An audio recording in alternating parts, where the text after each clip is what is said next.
Joe Biden's presidency is in a state of full-scale collapse. It really is. I mean, this is the worst week I have ever seen a president have, maybe. It is definitely up there. Aside from the botchery in Afghanistan, which was a weeks-long rolling crisis for the administration, it destroyed Biden's credibility. This week has been brutal. So Joe Biden, this week alone, received reports of inflation at a 40-year high. Joe Biden had his vax mandate struck down by the Supreme Court. Joe Biden is running up against a major border crisis. Again. Joe Biden's approval rating is down at 33%, according to Quinnipiac. Joe Biden has decided to swivel away from all of those things by randomly shouting about how all Americans who dislike his voting agenda are vicious racists. And now that's breaking down. Even his own party's like, you're acting like a jackass, please stop.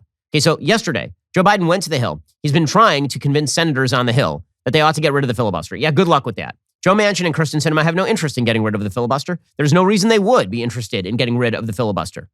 Why? The filibuster protects them and protects probably half a dozen other Democratic senators. Because those Democratic senators now get to claim that they're in favor of a bunch of Democratic legislative proposals without those proposals ever having to be passed. And that's a pretty good space to be in.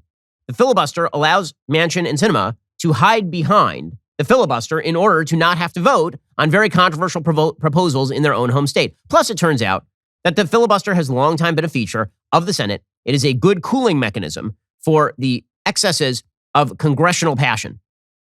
Okay, so Joe Biden went on down to the Hill yesterday, and it went horribly, just horribly. It started off before he even went down with Jen Psaki at the White House saying Joe Biden thinks that we need to make changes to the filibuster and it's super duper important.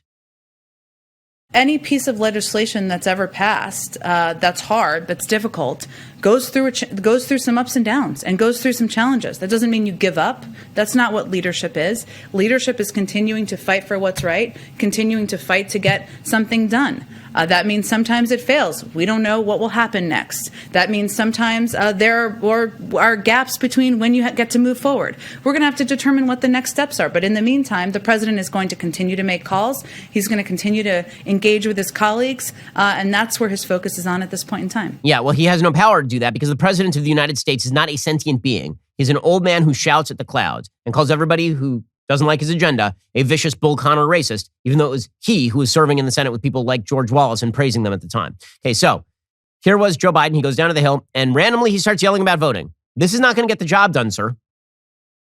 The state legislative bodies continue to change the law, not as to who can vote, but who gets to count the vote. Count the vote. Count the vote. It's about election subversion. Not just whether or not people get to vote. Who counts the vote? That's what this is about. That's what makes this so different than anything else we've ever done. Who counts the vote? Who counts the vote? Counts the vote. Counts the vote. Counts the... Not going to work, dude. Not going to work. In fact, this worked so poorly that yesterday, Kyrsten Sinema, while he was in the Senate, she just burned him to the ground. So Joe Biden goes to the Senate to try and convince Kyrsten Sinema and Joe Manchin that they should give up on their own political prospects so that this old man can pass a voting bill that she doesn't even like. Okay, and so she gets up on the Senate floor and she's like, you know what? I'm not doing that. I'm not doing that. And you can shove off, sir.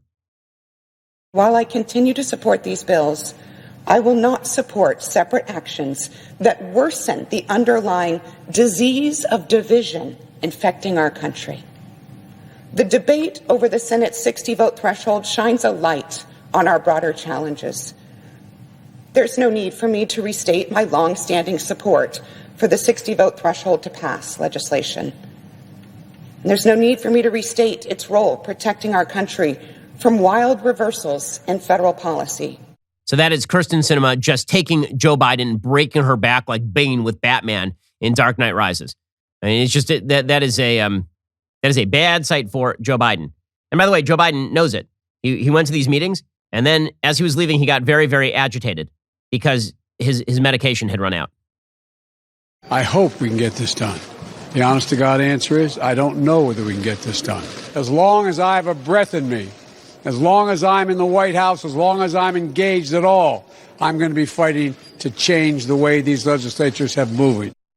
As long as it's pretty dark, sir. As long as I have breath over my call. Joe Manchin then put out a statement in solidarity with Sinema.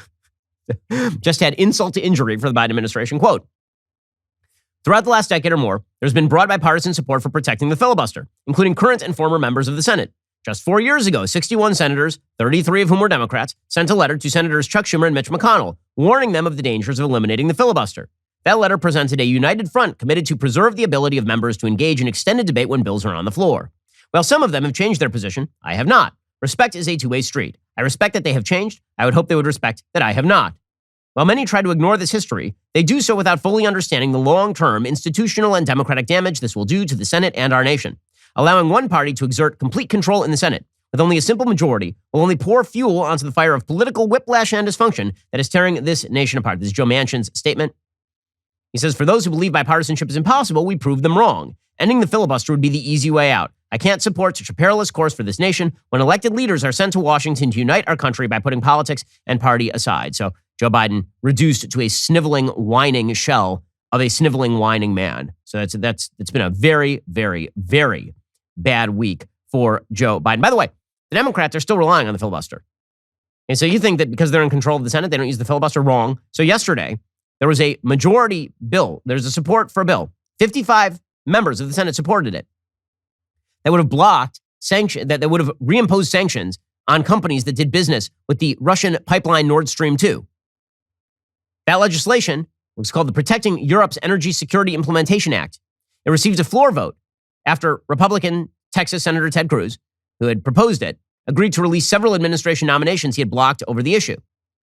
And then the Senate Democrats blocked it, using, wait for it, the filibuster. So while they're declaring it a racist hallmark of Jim Crow, they're literally using the filibuster to save Joe Biden's pro-Nord Stream 2 position. Absolutely incredible. And this presidency is a mess. This party is a mess.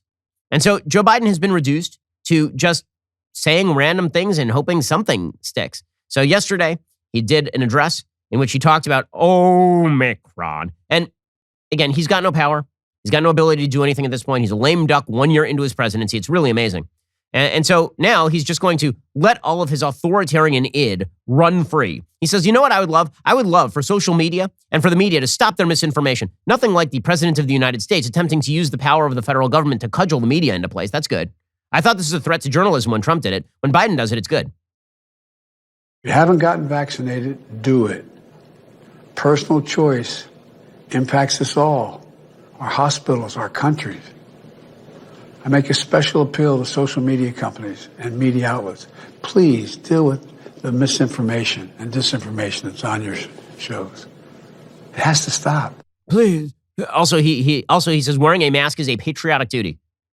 He doesn't specify which kind of mask. Here he is. As I've said in the last 2 years, please wear a mask. If you're in I think it's part of your patriotic duty. It's not that comfortable. It's a pain in the neck. But I've taken every action I can as president to require people to wear masks in federal buildings and on airplanes and trains because they cross state lines. And it's been so wildly effective, sir. I mean, it's not like we have any Omicron cases at all because of those measures. Really, great job. I mean, in New Jersey, New York, places where everybody agrees with you. I've noticed that everyone's getting infected with Omicron. By the way, even Michael Osterholm, who used to advise Biden, he's like, this is an amazing statement. So he says, cloth masks don't work against Omicron. But then he goes further. He says the thing you are not allowed to say. The kind of thing that gets you banned from YouTube if you are a member of the non-liberal party. If you're not a leftist and you say this, then you're treated like Joe Rogan. You are an abomination unto the Lord. Here's Michael Osterholm saying something about cloth masks that has been perfectly obvious for nigh on 2 years, but you weren't supposed to say it. Here he is.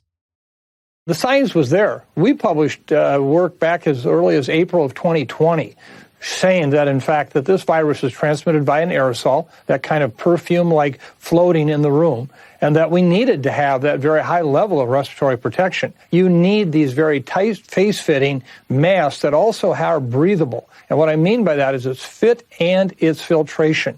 And the way you get fit is like a swim goggle. You can't have it leak. But if it's going to be that tight, then you have to have a material that allows the air to move through. Cloth doesn't do that. Wait, what now? Hold up.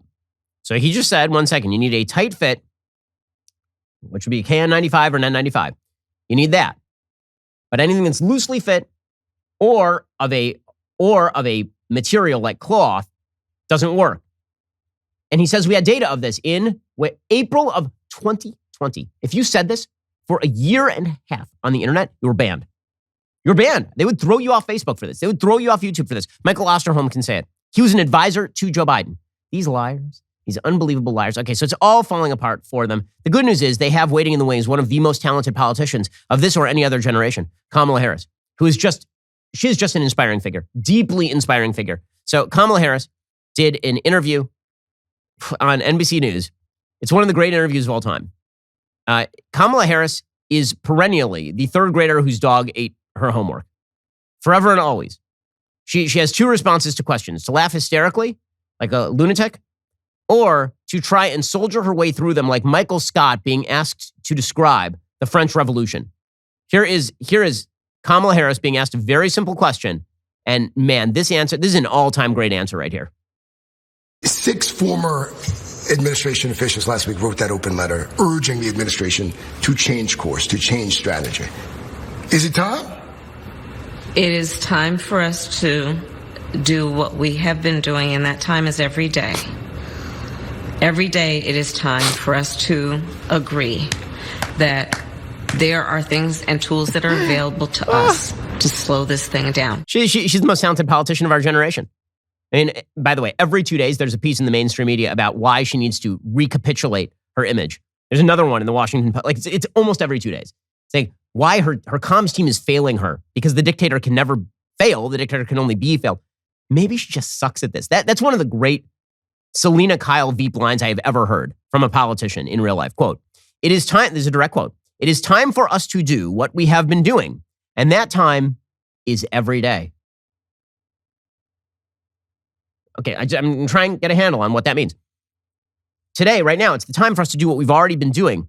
And that time to do what we've already been doing is every day. So the past and present and future all merge. It's like a flat circle. Yeah, play it again. I need that. I need the experience of that level of genius again. I need it. I require it. This could be your next president of the United States, folks, because Joe Biden needed a black woman for Veep. 6 former administration officials last week wrote that open letter urging the administration to change course, to change strategy. Is it time? It is time for us to do what we have been doing, and that time is every day. Every day it is time for us to agree that there are things and tools that are available to us to slow this thing down. My favorite time is that it is time for us to do what we have been doing, and that time is every day. Every day is that time. It's like a haiku for a person who has no brain function. That is fantastic. That is just fantastic. I guess that the goal here is that our leadership class should be actively unable to form English sentences about coherent policy. We're almost there, guys. If we just work a little harder, we'll get there. I hope you enjoyed that clip from The Ben Shapiro Show. If you did, go ahead and hit that subscribe button so you stay up to date with all our future content.